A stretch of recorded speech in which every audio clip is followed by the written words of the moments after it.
Representative Ilhan Omar recently committed what political analysts and historical observers are widely characterizing as the most significant tactical miscalculation of her public life. She made the conscious decision to walk directly into a high-profile campaign rally hosted by former President Donald J. Trump in the heart of downtown Minneapolis. The event took place within the borders of her own congressional district, inside an arena packed with 20,000 citizens who had spent years waiting for a direct opportunity to articulate their profound disagreement with her legislative record and political rhetoric. She reportedly entered the venue under the assumption that she would emerge as a courageous figure who had successfully confronted an administrative adversary. She anticipated that the gathered media apparatus would capture an image of political resistance, providing her with a viral moment designed to solidify her status at the forefront of the progressive movement. These assumptions proved to be entirely incorrect. Instead of a triumphant political statement, her intervention resulted in a deeply humiliating 30-minute public reckoning, broadcast live to national audiences and captured on every digital platform across the United States. What transpired at the arena represents an unprecedented event in the modern history of American political rallies. A sitting president actively observed a prominent opposition lawmaker within the venue, extended a formal invitation for her to join him on the main stage, surrendered the microphone to her entirely, and permitted her to address the crowd without interruption or editorial restriction.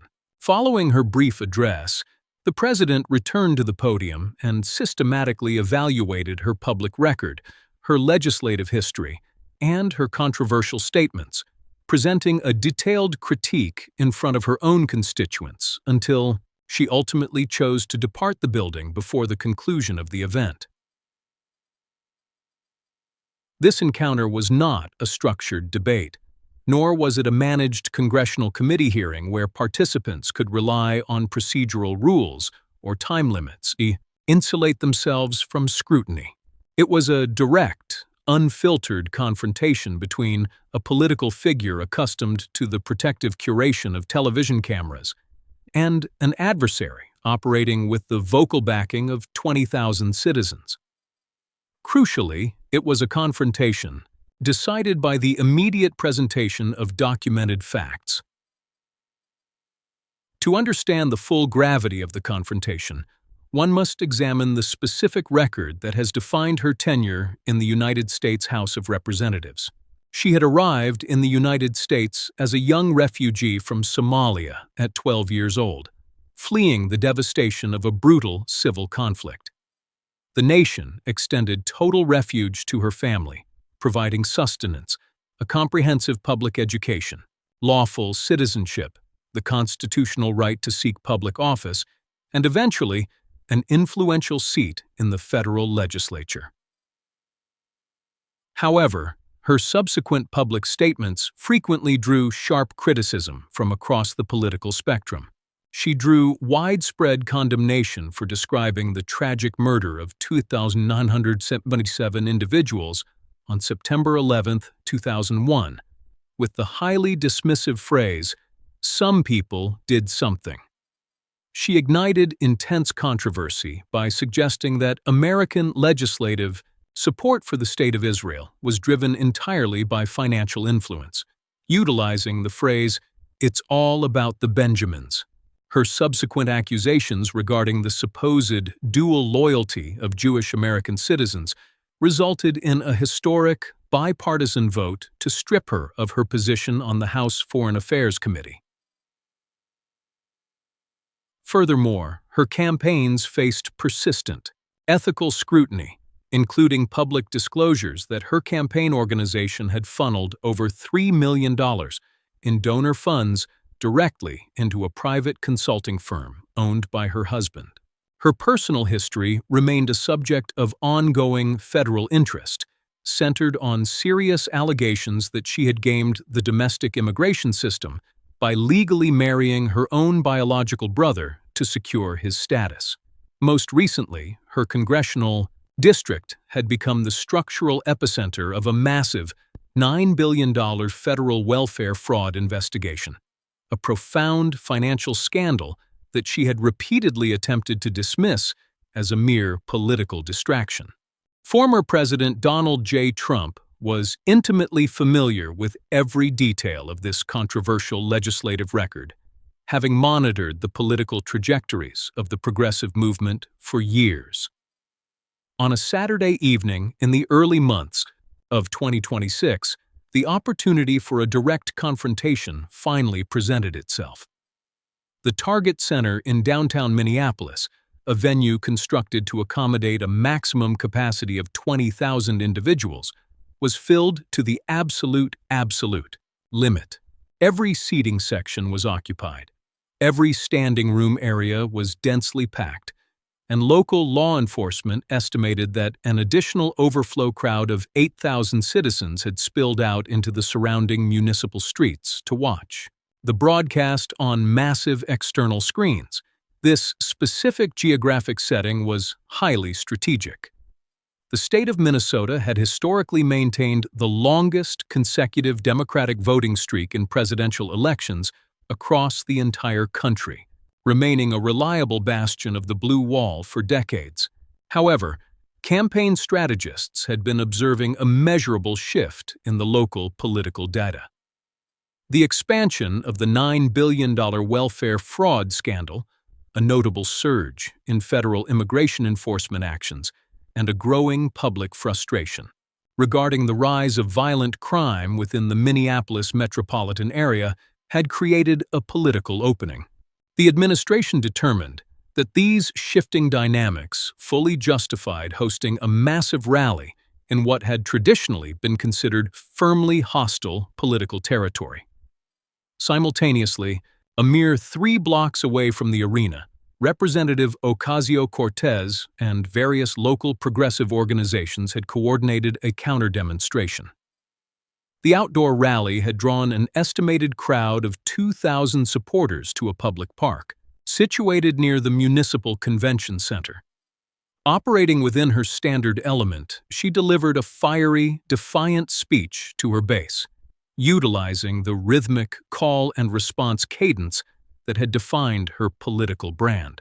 She told the gathered crowd that her adversaries had entered their city to disseminate division, declaring that her movement would never run from a conflict, but would actively confront it.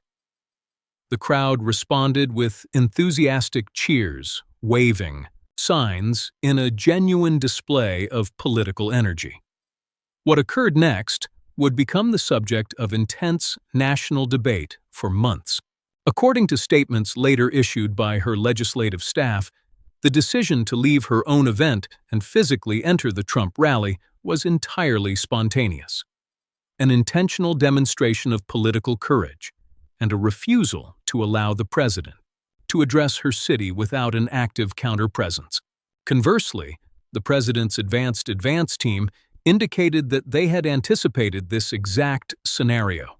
They had reportedly left a high-level VIP credential at the arena's will call window under a neutral, unnoticeable name, calculating that her competitive instincts would prevent her from remaining 3 blocks away while the president addressed 20,000 individuals regarding her political record. Regardless of the precise logistical impetus, at approximately 47 minutes past 8 o'clock in the evening, she walked through the doors of the Target Center. Accompanied by 2 senior administrative staffers, she was immediately recognized by attendees occupying the lower seating bowl near the primary entrance. The reaction from the crowd was instantaneous and overwhelming. A massive wave of audible boos rippled through the arena like a physical shockwave, escalating in volume as thousands of attendees turned their attention toward the entry portal. She maintained her outward composure, walking directly toward the designated VIP seating section situated near the front of the stage. With her chin raised and her posture projecting total defiance, she stood instead of taking a seat, crossing her arms and staring directly at the podium. On the stage, the president was in the middle of a detailed segment concerning domestic manufacturing jobs when a senior Secret Service agent approached the podium and quietly informed him of her presence in the building. The president paused his remarks, adjusted his gaze downward toward the front row of the VIP section, and tilted, his head slightly. A slow, knowing smile spread across his face, an expression his audiences recognized as an indication that an unexpected piece of political theater was about to unfold. He held up his hand to quiet the roaring crowd, asking the venue to pause. "Is that Minneapolis? Is that actually who I think it is down there in the front row?" the president announced over the primary audio system, his voice carrying an expression of genuine satisfaction. "Your local congresswoman has decided to attend our event tonight. Can you believe this? She rarely visits your neighborhood streets after the sun goes down, but she has chosen to visit my rally tonight." The resulting boos from the 20,000 attendees were deafening, echoing off the rafters of the arena. She stood her ground firmly, her arms remaining tightly crossed and her chin raised toward the stage. The president raised his hands to moderate the crowd's reaction, telling them to maintain their politeness because he valued the presence of courageous guests. He remarked that whatever opinions one might hold regarding her politics, one had to admit she possessed courage, adding a sharp rhetorical jab concerning her personal history. By noting that marrying one's own brother to secure legal immigration status required an undeniable amount of resolve, the arena erupted into a tumultuous roar of laughter and shouts. She attempted to yell a response from her position in the VIP section, but without the assistance of a microphone, her words were completely swallowed by the collective volume of 20,000 voices.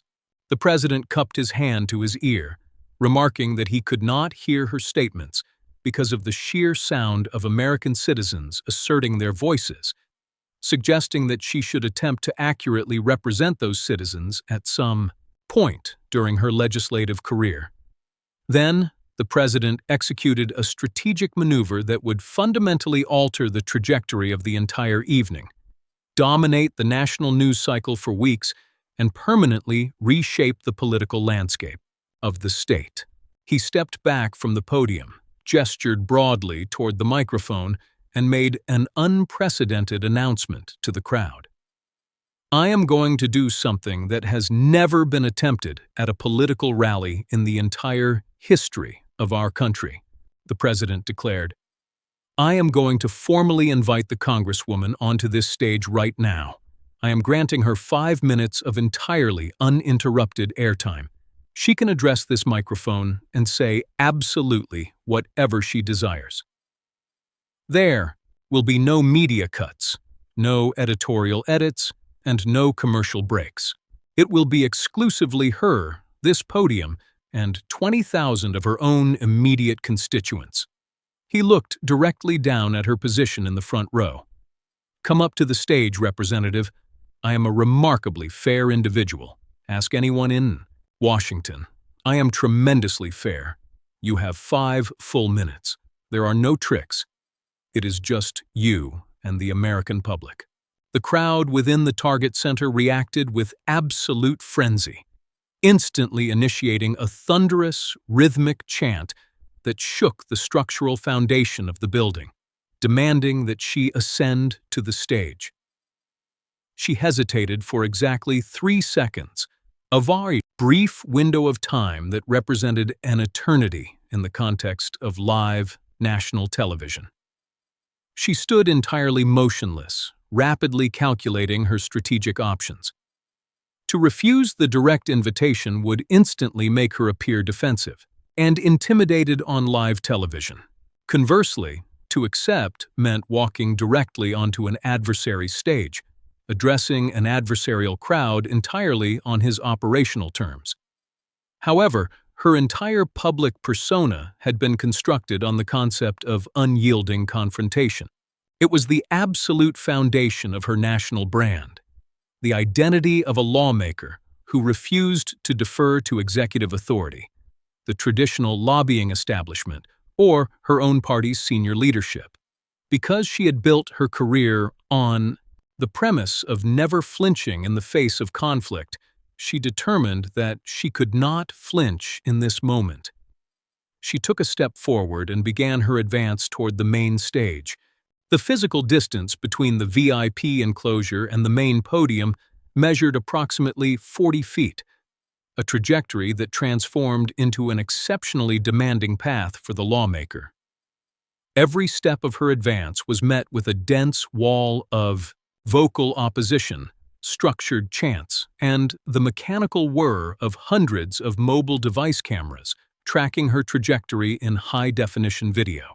The president remained at the wing of the stage, his arm extended in a gesture of formal hospitality that carried the theatricality of a seasoned master of ceremonies, introducing a participant to a challenge designed to expose their operational vulnerabilities. He explicitly granted her the space, indicating that the microphone belonged to the representative for 5 uninterrupted minutes, while the nation observed the proceedings.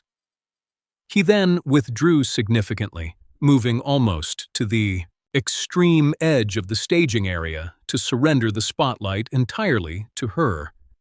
This tactical withdrawal carried severe strategic consequences. By completely removing his physical presence from the frame, the president ensured that every television broadcast camera and recording lens locked exclusively onto the representative.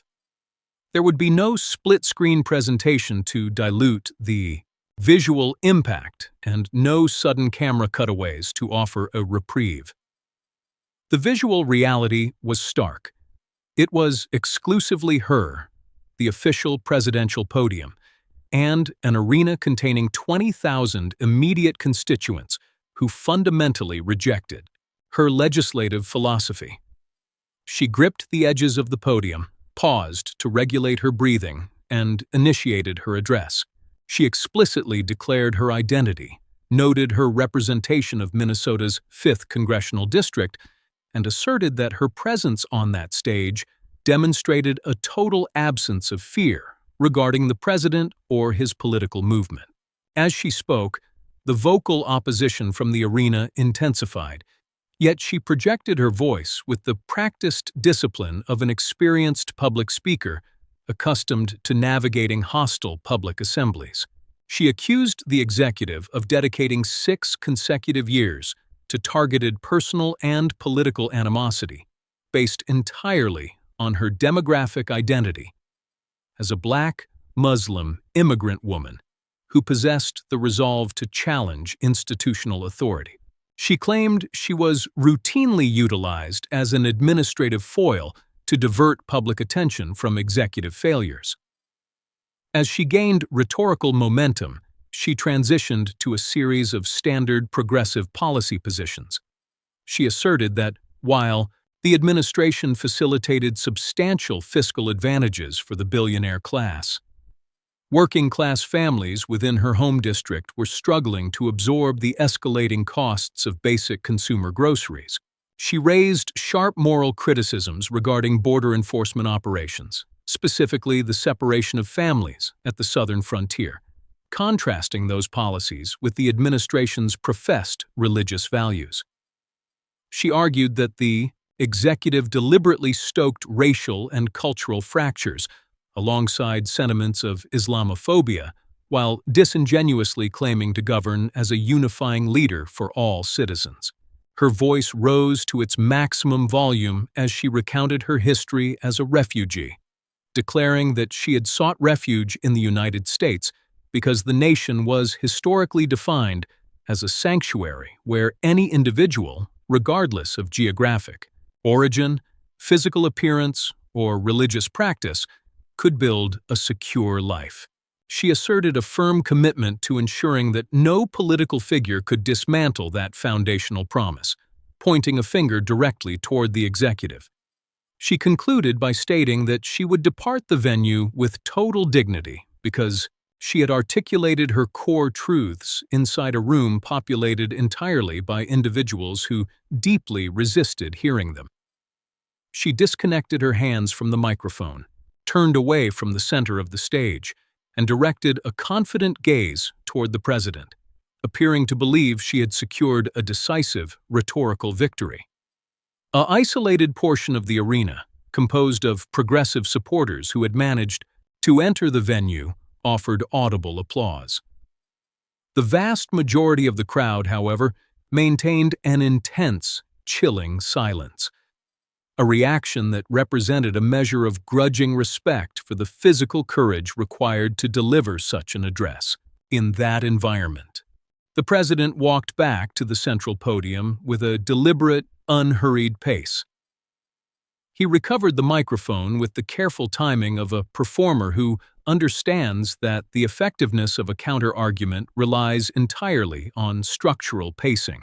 He remarked that the address was highly articulate, intensely passionate, remarkably well-rehearsed, and delivered with a precision that rivaled the performances of Meryl Streep, whom he characterized as an exceptionally talented dramatic actress.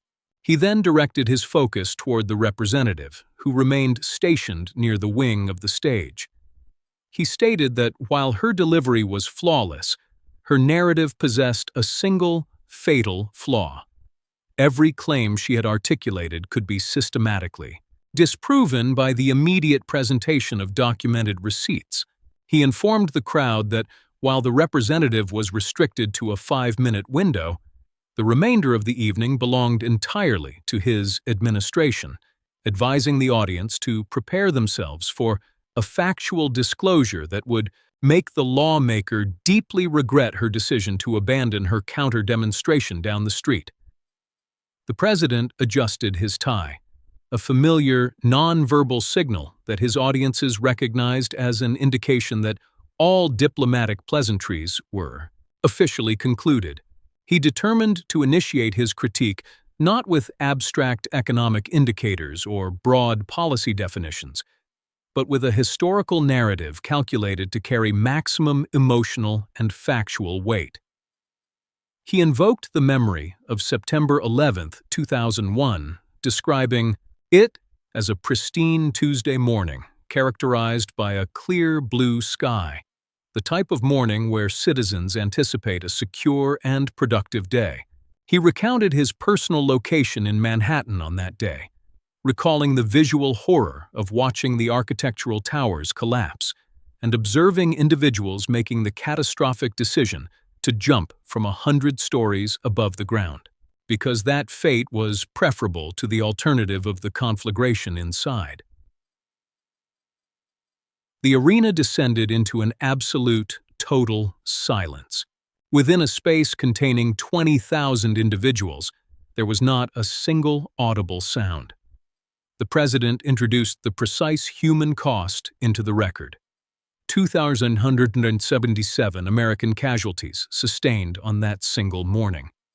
He spoke of the structural, first responders who deliberately entered burning infrastructure while the civilian population was desperately evacuating, and the office workers who never returned to their families.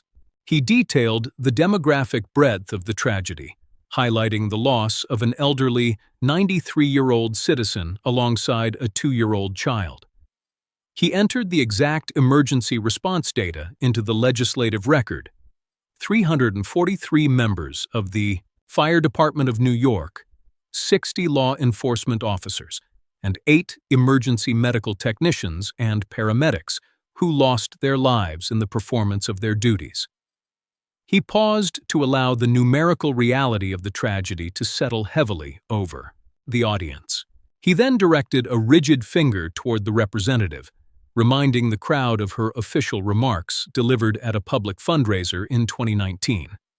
He quoted her transcript with absolute precision, noting that she had stood before an assembly of the Council on American Islamic Relations and stated that the organization was originally established in the wake of September 11th, because certain individuals recognized that some people did something, resulting in a subsequent erosion of civil liberties for the broader community. He repeated those four specific words with a slow, deliberate emphasis. Some people did something. In a single, collective moment, the atmosphere within the target center shifted from quiet reverence to a state of visceral, unadulterated hostility. It was the synchronized reaction of 20,000 citizens processing the exact same historical quote simultaneously and arriving at an identical moral conclusion. The board president lowered his vocal register, adopting an almost conversational tone that heightened the intensity of the delivery.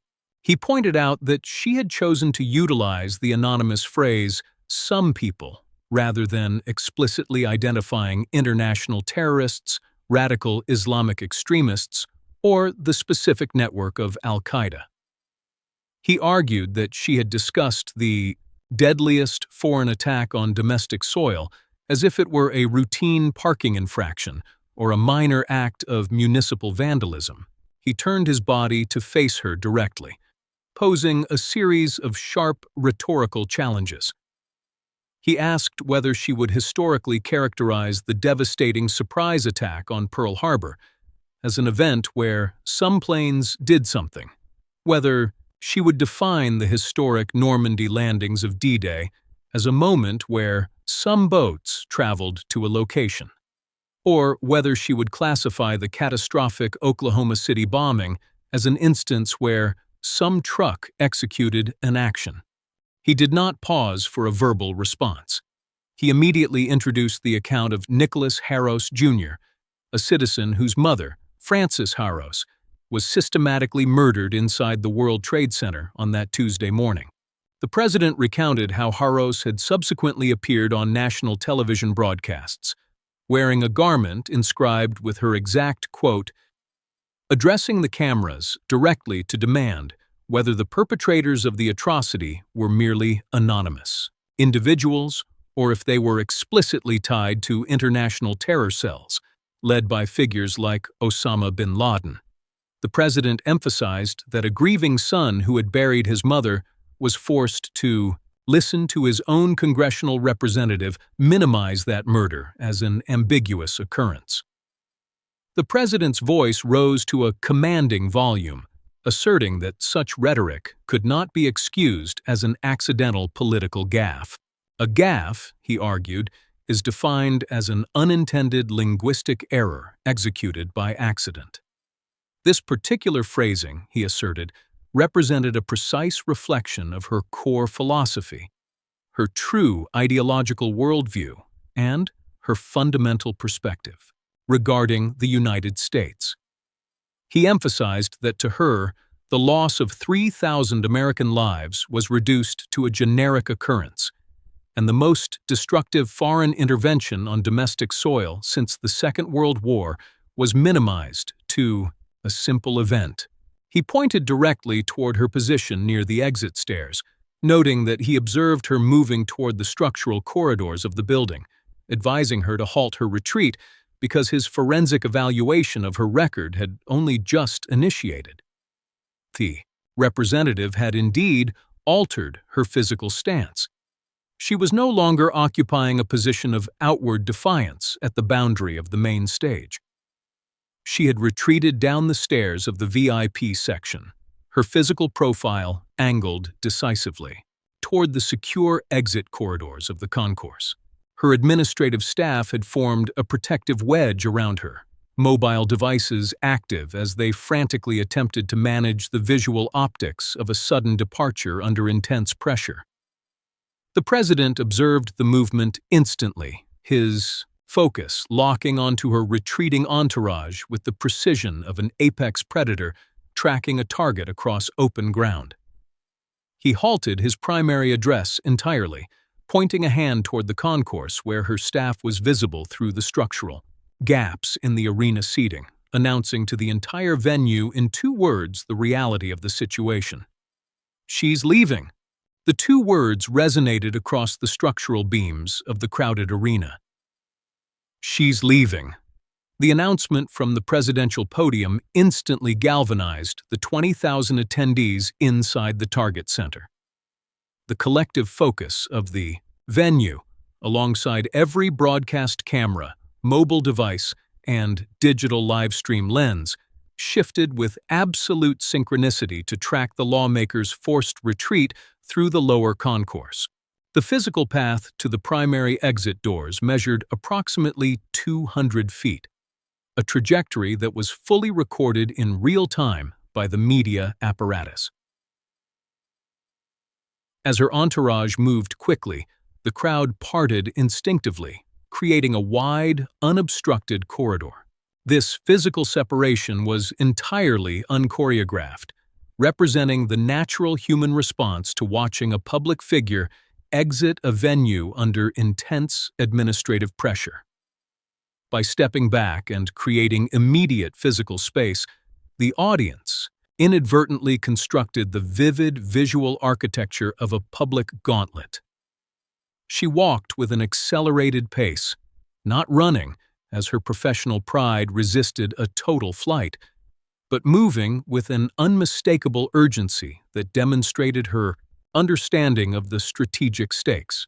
She recognized that every additional second spent inside the physical confines of the arena provided the media with footage that would be scrutinized indefinitely.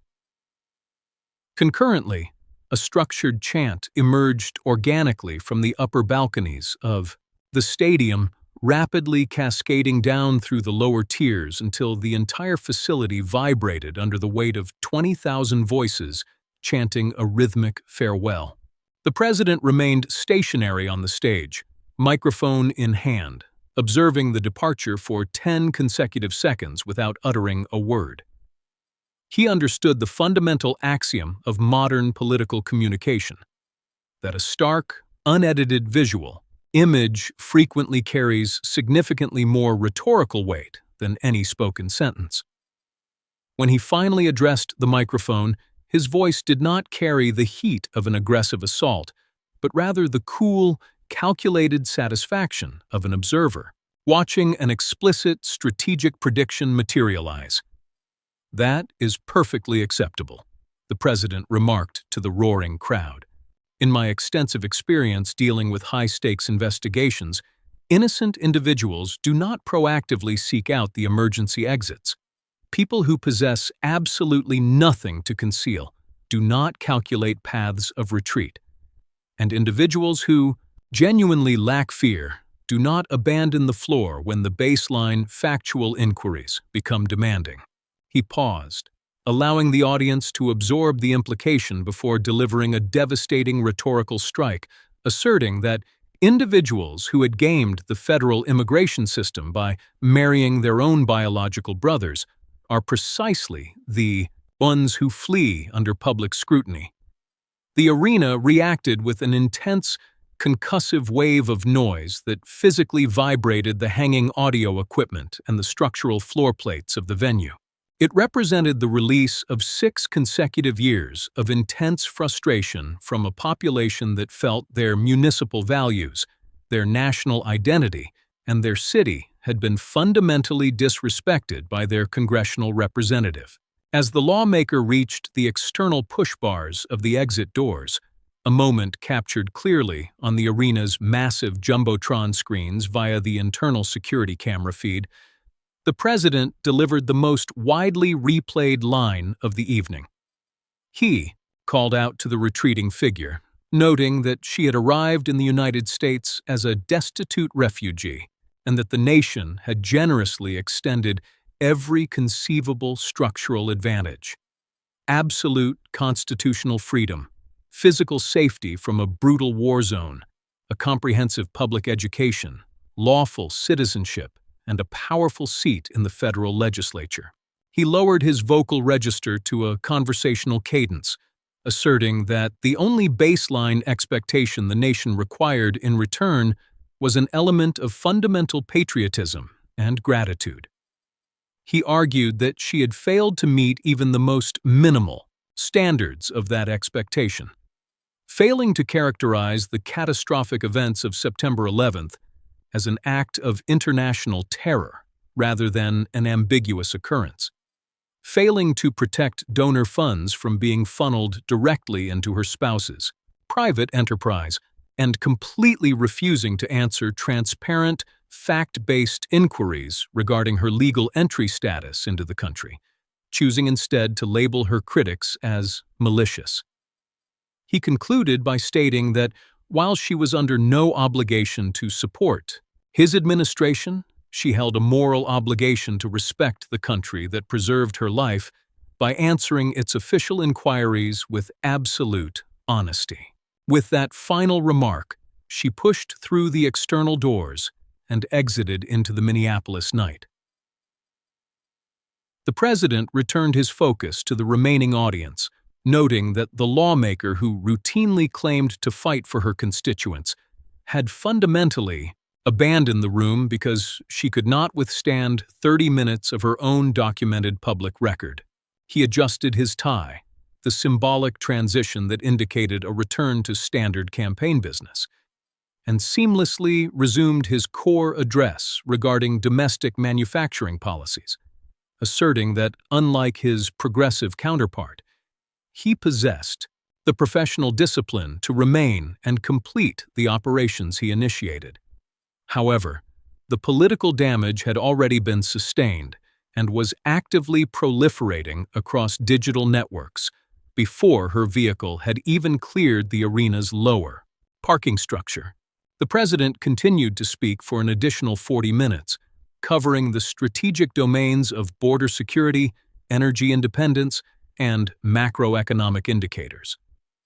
Yet, he periodically returned to the central event of the evening, recognizing the historical significance of the interaction.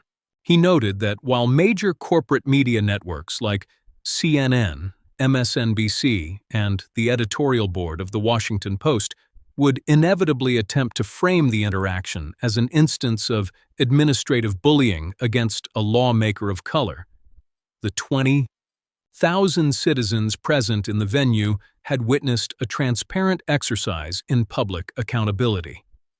He argued that granting an opponent 5 minutes of unedited, uninterrupted time to articulate their philosophy, followed by a factual, document-based response, represents the absolute core of the democratic process. The president then transitioned into a systematic review of her controversial positions regarding Jewish Americans, utilizing his mobile device to enter explicit public records into the narrative. He revisited her infamous February 2019 social media post, where she asserted that congressional support for the State of Israel was driven entirely by financial influence, writing the phrase, "It's all about the Benjamins, baby." The president analyzed this statement not as an isolated political error, but as a textbook deployment of an ancient, dangerous, anti-Semitic trope: the malicious conspiracy theory that Jewish citizens utilize clandestine financial wealth to manipulate national foreign policy.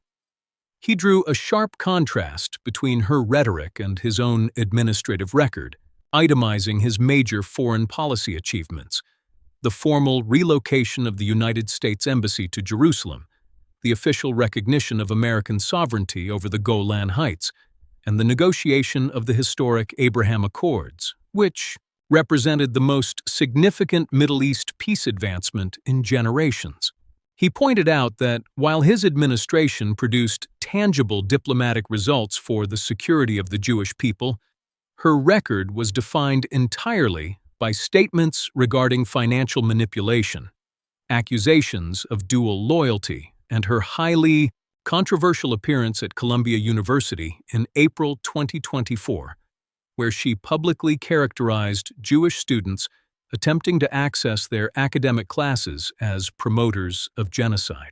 He emphasized that her rhetoric was so systematically divisive that her own political party was forced to issue formal public apologies, culminating in a historic, bipartisan vote to officially strip her of her legislative seat on the House Foreign Affairs Committee. The president then transitioned the focus of his address to the severe domestic financial crisis directly affecting the state of Minnesota, a sweeping federal investigation involving a multi-billion-dollar welfare fraud scheme. He emphasized that the structural epicenter of this administrative catastrophe was located precisely within the congressional district represented by the departing lawmaker. The infrastructure of the fraud centered on programs originally established to provide nutritional assistance to vulnerable youth, specifically through the Feeding Our Future initiative. While initial judicial indictments confirmed the theft of $250 million, subsequent forensic accounting by federal prosecutors revealed that the total misappropriation across multiple interconnected state programs was projected to reach an unprecedented $9 billion. The president detailed the human and political toll of the scandal, noting that 75 individuals had already been formally indicted by federal grand juries, the vast majority of whom belonged to the specific immigrant community that the representative claimed to advocate for.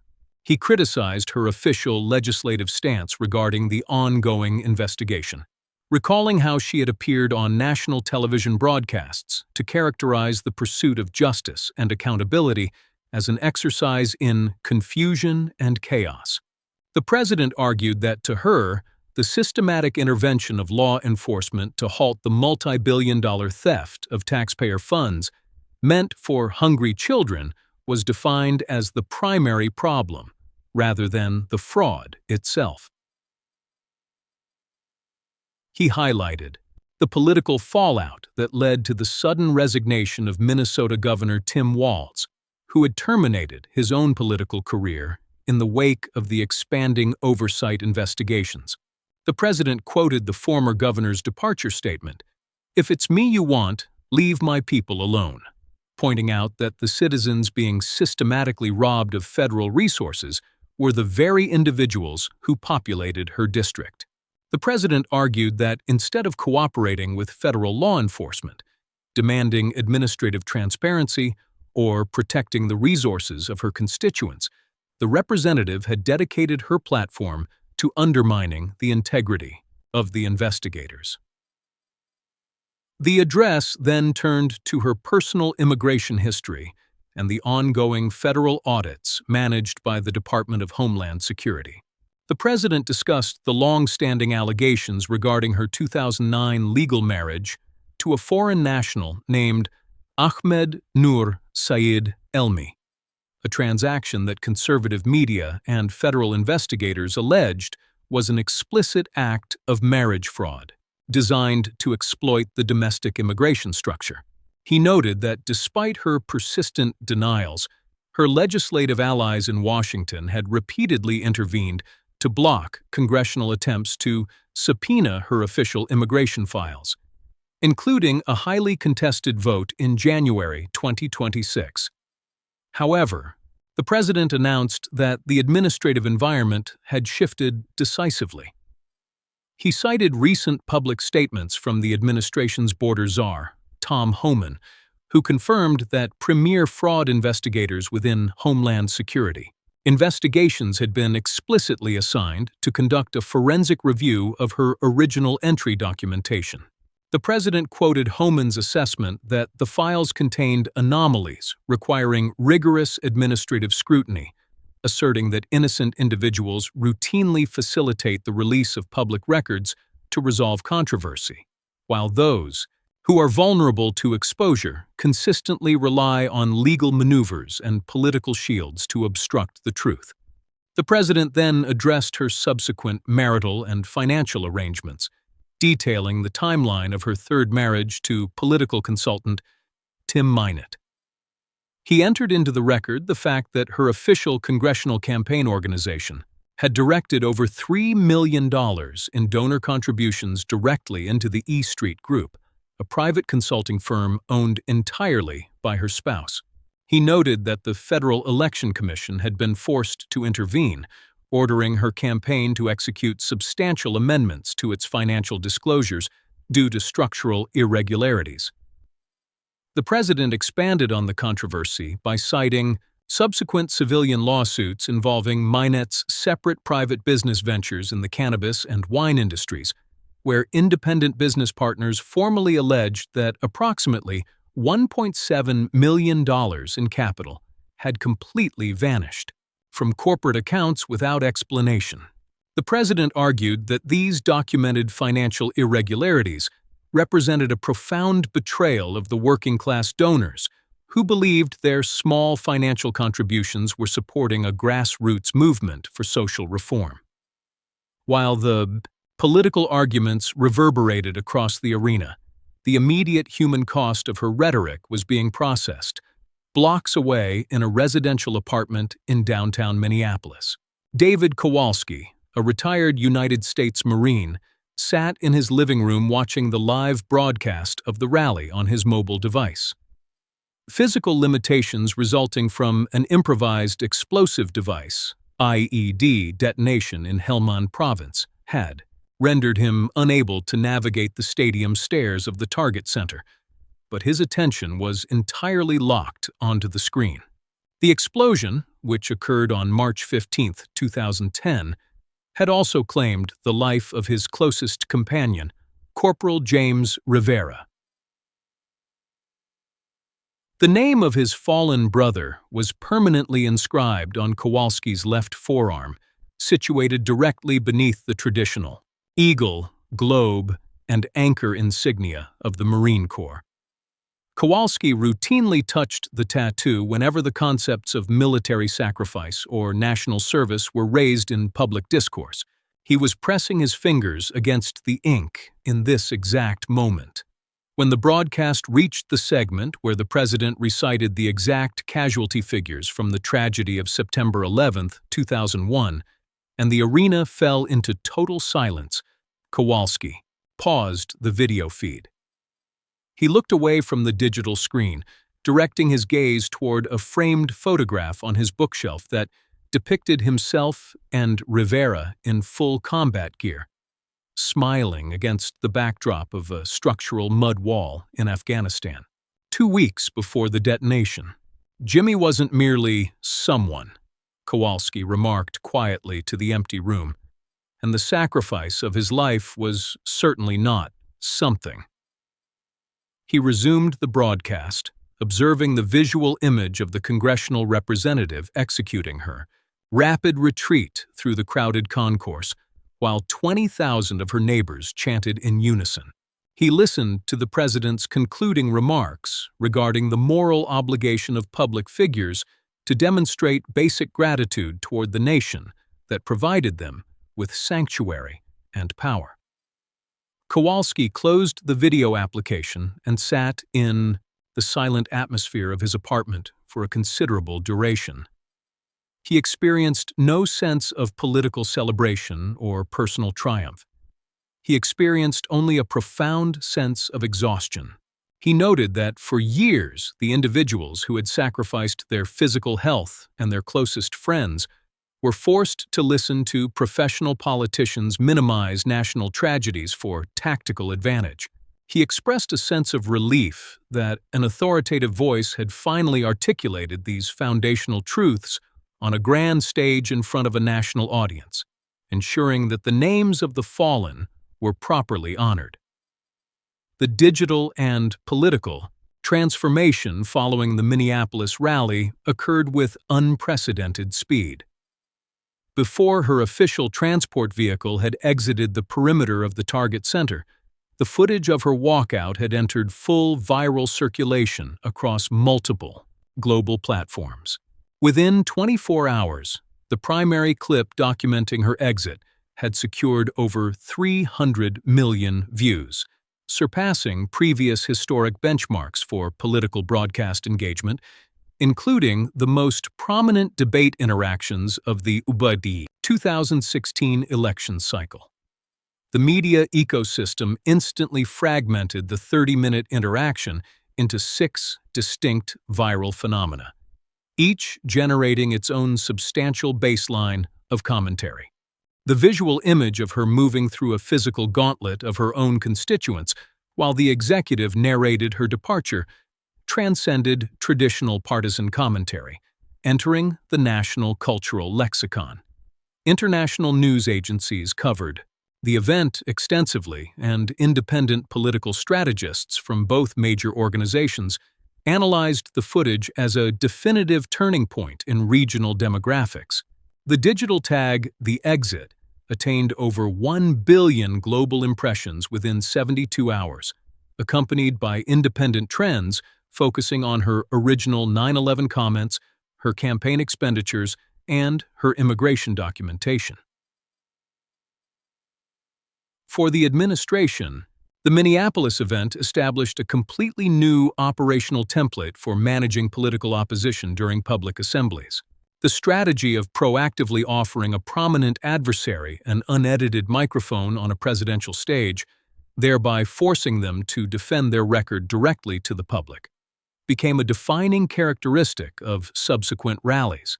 Rather than attempting to suppress or silence dissenting voices, the strategy focused on amplifying those voices inside operational environments, where their substantive policy vulnerabilities would be completely exposed to factual scrutiny. The regional political architecture of Minnesota experienced an immediate and measurable shift. Comprehensive polling conducted in the 2 weeks following the event indicated a 7-point escalation in the administration's statewide approval ratings. More significantly, internal data from Minnesota's 5th Congressional District, historically one of the most secure progressive strongholds in the nation, revealed that a moderate primary challenger had closed the polling gap to within single digits of the incumbent for the first time in 10 years. The rally had succeeded in making her legislative record visible to her own voting base, in a format that could no longer be bypassed through standard communications channels. In the weeks that followed, the legal and administrative pressure on the representative intensified significantly. The Department of Justice accelerated its structural review of her financial disclosures and entry documentation, while the House Oversight Committee officially expanded the scope of its investigation into the $9 billion welfare fraud scandal. The legislative motion to issue formal subpoenas for her complete immigration files, which had been successfully obstructed by the traditional establishment in January, was reintroduced with significant bipartisan co-sponsorship. The immense national media spotlight transformed a second blocking vote into a severe political liability for moderate lawmakers, resulting in the successful passage of the motion and the official issuance of federal subpoenas. 3 days after the confrontation, her congressional office issued a formal, 2-paragraph written statement.